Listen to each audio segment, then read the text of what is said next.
Welcome to RPG Storytime Theater, the radio broadcast where we take the stories from role-playing games and turn them into short, digestible segments for your enjoyment. Today we present Gangbusters, the 1920s game of mysteries, mobsters, and mayhem. This evening's episode is Murder in Harmony, Part 2, created by Mark Akers and game mastered by Jeff MacArthur. Detective Grieble has teamed up with reporter A.J. True, who has gone to the law office of Richard Thorndyke, attorney of the late husband. So as I understand it, Mr. Thorndyke, there was a whole party there that night, A.J. said. Yes, in fact, we were all in the same room when it happened. What were you celebrating? Celebrating? It was a party. What were you celebrating? Nothing. It was an evening of cocktails. I guess when you've got it, flaunt it. It's a benefit of being an affluent gentleman, yes. Which paper do you say this is for? Lakefront City Herald. Isn't that the one Bill Wilson works for? He's my boss. Ah. Where was everybody standing when the lights went out? I thought you had come to question me about the Amalgamated Musicians Union. Yes, I guess I'm just so fascinated by the murder. The police are doing a thorough investigation. Yes, I'm sure they are. So about the union, Mr. Overton was the president? Yes, and under his leadership the union has seen unprecedented growth. Have you? Its membership grew to more than 7,500 members. Why, that's swell! So it must have been doing very well financially. Yes. A few musicians who left the union claimed that it was being run by the mob. Oh, Mr. Overton was many things, but I can assure you he was not a mobster. Well, and if he was, you would have known it because you work with his finances. Yes, I do. Some claimed that hundreds of thousands of dollars went missing. Was there any truth to that? I do not discuss my client's finances, but I can assure you he did not work with mobsters. That's fine.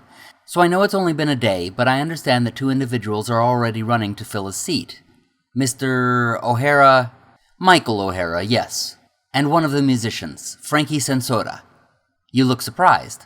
I was not aware of the challenger. You knew that he would be opposed. Eventually, yes. I did not know Frankie had already put his hat in the ring. When are the elections? Tuesday. Well, that's fast. We need leadership. Who do you think will do a better job? I try not to take sides. Sensota has stated a disdain for the mob, and even accused Overton of being affiliated with them. That's right. I wonder if the police know that. You think he could have killed Overton? Well, who knows? Was he at the party? Well, no, but someone could have sneaked in and done the deed. What did you see? Or hear when the murder took place? Like I said, I gave my statement to the police regarding the murder. Now, if you'll excuse me, I have a lot of paperwork to do regarding Mr. Overton's estate. Yes, of course. Velma's restaurant is about as standard a diner as one could have. A row of bar stools along the counter, a row of booths along the window, a few tables on one end and restrooms on the other. It's even complete with crusty-looking managers who serve coffee. I nurse mine while I await my contact. Dougie McDougal slides into the seat across from me, a wide smile across his face as he sits his bag down beside him and his hat down on the table. He enjoys this clandestine business too much. I've told him to stop being so happy before, but he told me that would be a sure way to get us caught. He's always happy. This is true. I couldn't stand him on the force. The problem is his degree of happiness. You're giddy, I say. Of course I'm giddy. I'm a happy guy, he says to me. Then to the waitress who appears out of nowhere, I'll have a coffee with extra sugar, darling.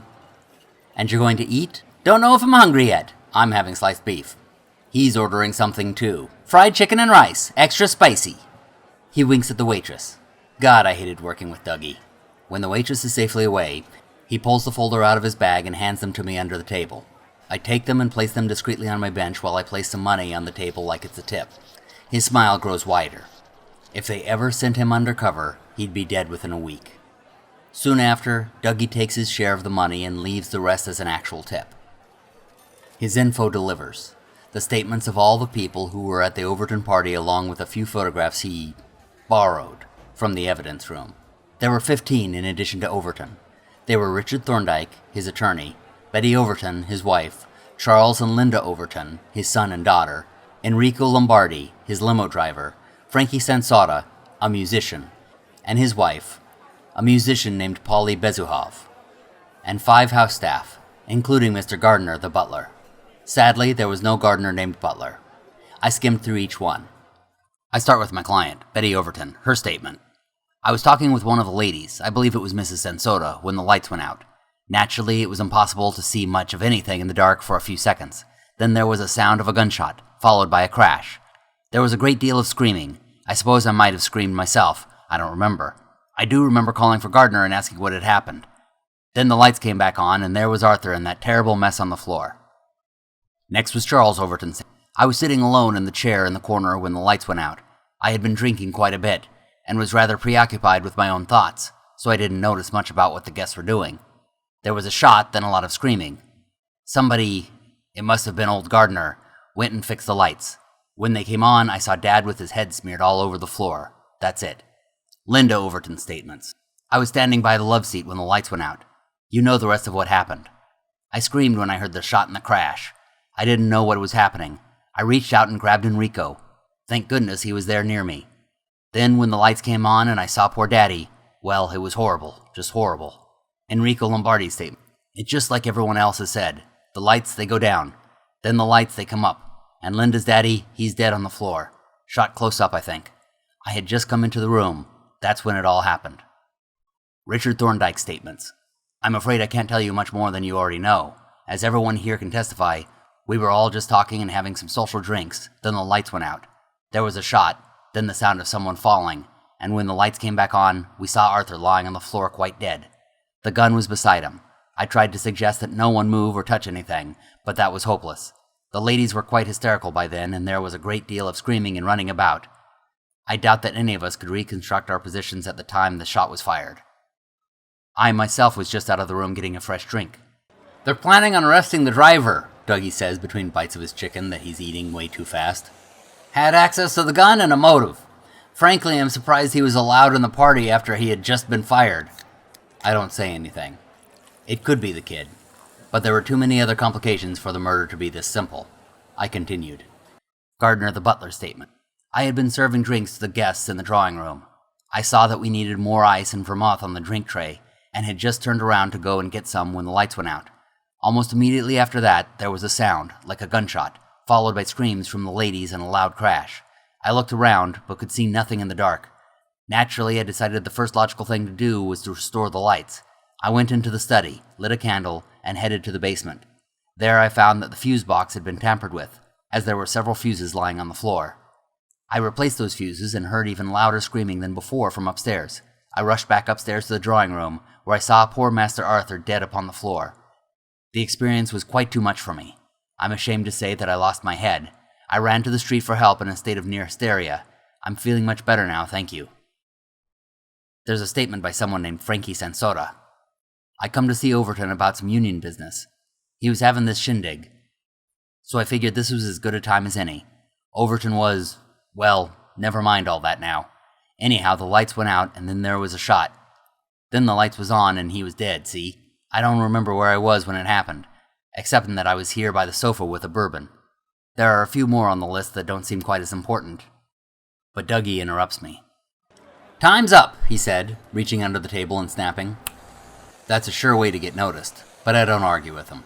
I just stack the papers without order and slip them back to Dougie. But I keep one of the photographs and hope he doesn't notice. He doesn't. He's in too big a hurry to get back to the department and replace the evidence, so he leaves the check for me to pick up. I was still nursing my food. It's why I choose something that starts cold so it doesn't go bad while I'm pacing myself. Soon, almost on time, AJ slides into the booth next to me, bumping my thigh. You're supposed to sit on the other side, I say. Is that a fact? She asks. The waitress appears out of nowhere again. I swear she's hiding under the table until it's time to come out. AJ orders meatloaf and corn. I show the waitress the photograph of Peruchio, or his corpse anyway, and ask if she's ever seen him. The waitress recoils, but then looks closer with surprise. Yeah, he was in here earlier, she says. What time? Around 8 a.m., right when I started my shift. Where'd he sit? I ask. She hesitates to answer.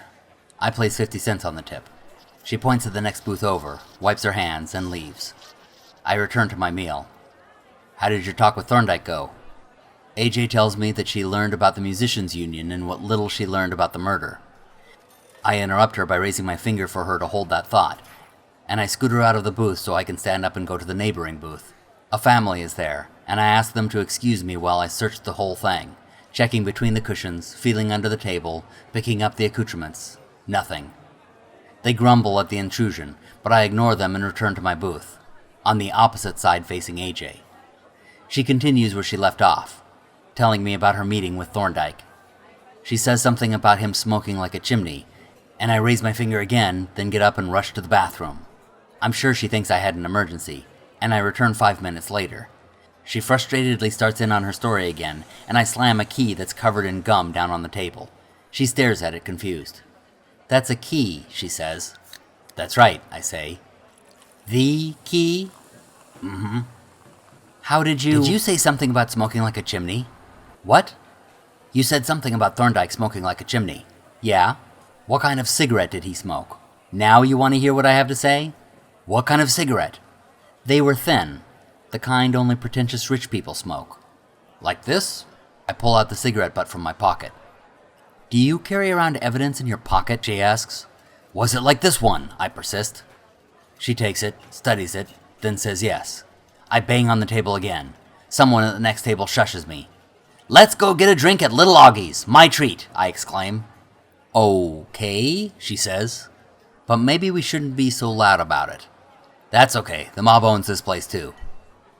We walk down the street and I explain the whole story to AJ. Thorndyke killed Arthur Overton. He took the gun from the drawer in the study and walked into the drawing room where he shot his employer. He needed someone to turn off the lights, so he hired Peruchio to break into the basement and blow a fuse. But he didn't know the weasel. So he didn't count on the former safecracker to climb up to the bedroom and crack the safe, stealing Overton's valuables. And the notebook? AJ exclaims, catching on. I continue that the weasel probably tried to sell the notebook, but got whacked for trying to do so. By who? AJ asks. That's the question, I tell her. Whichever syndicate is trying the hardest to get their hands on the notebook is probably the one that wanted Overton dead. And this key likely goes to wherever it's being kept. That key is literally the key, AJ observes. That's right. So what's at Little Augie's? This is where a lot of the gangsters hang out. I want to listen in to some of the conversations and see if I can overhear anything. She stops me and says, I've got a better idea. My boss has been poking around asking about this notebook. He wants to do a story about it. Why don't I find out what he's learned while you take that to a locksmith and find out what it's a key to? I stand there staring at her. I'm not processing the plan, though that's what she thinks I'm doing. I'm trying to find the courage to say she's right and I was wrong. I finally just nod and say, I'll meet you at your office, and I head toward a locksmith I know. She heads to the Lakefront City Herald building. Everything downtown is close, so I just walk. It takes only a few minutes. When I show Bob what I've got, he shoots me an annoyed look. I promise to pay him double to deal with the sticky gum. He takes it into another room. He comes back out a few minutes later with it cleaned off. This is a key to a locker at the train station, he says. How do you figure that? I ask. Because it says that it's a key to a locker at the train station. See? Written right on the handle. Locker number 137. I stare at it the way I stared at AJ when she also figured out the obvious. My deductive reasoning is slipping. AJ's returning to the Herald at about the same time. She parks and walks toward the front steps. Bill Wilson, her boss, happens to be stepping out at that moment, perhaps heading to a late lunch or something. AJ calls to him so he doesn't get too far. She wants to catch him before he goes.